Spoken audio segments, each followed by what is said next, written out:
We're going to continue with the example from the last lecture. There are a couple of issues with this implementation. The first issue is that we can create a stream object and call the open method. Why is this an issue? Because this stream class is an abstract concept.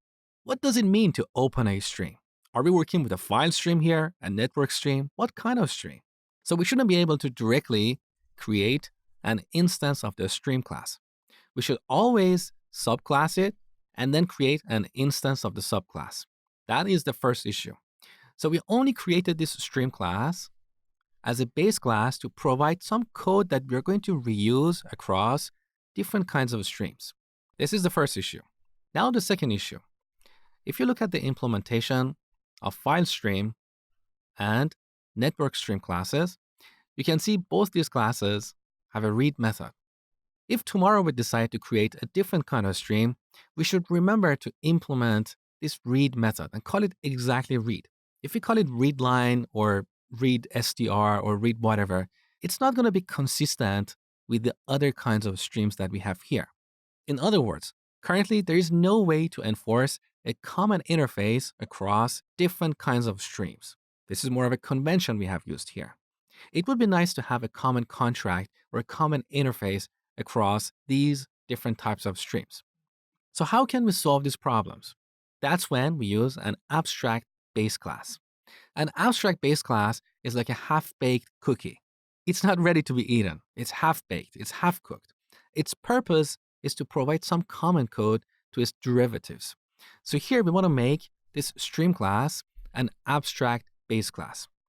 To do that, we go on the top and from ABC module, which stands for abstract base class, we import the ABC class and abstract method function, which we're going to use as a decorator. So make sure to type this exactly like what you see here. So the name of the module is all lowercase and the name of the class is all uppercase. Now, to make this stream class abstract, we should derive it from the ABC class, abstract base class, okay? That is the first step. The second step is to define the common interface for all streams. We want all streams to have a read method and potentially a write method in the future. So here we define a read method. This method has no implementation. So we simply pass here. Now we need to decorate this method with abstract method decorator. With these two simple steps, we fix both the problems I talked about in this lecture. So now, if I save the changes and try to run the program, you can see we immediately have this red underline with abstract methods instantiated. Basically, when a class has an abstract method, it's considered an abstract class, and we cannot instantiate them, which means we cannot create an instance of them.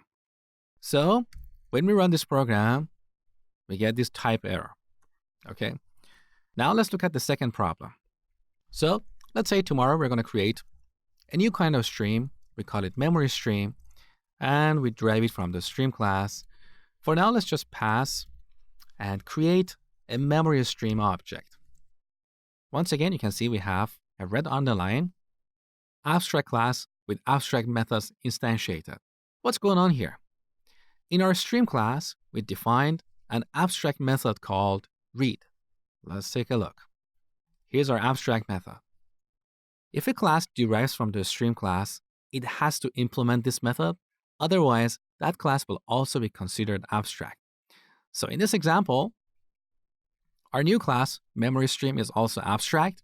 If we want to make this a concrete class so we can instantiate it, we'll have to implement the read method. So define read, and here we print reading data from a memory stream.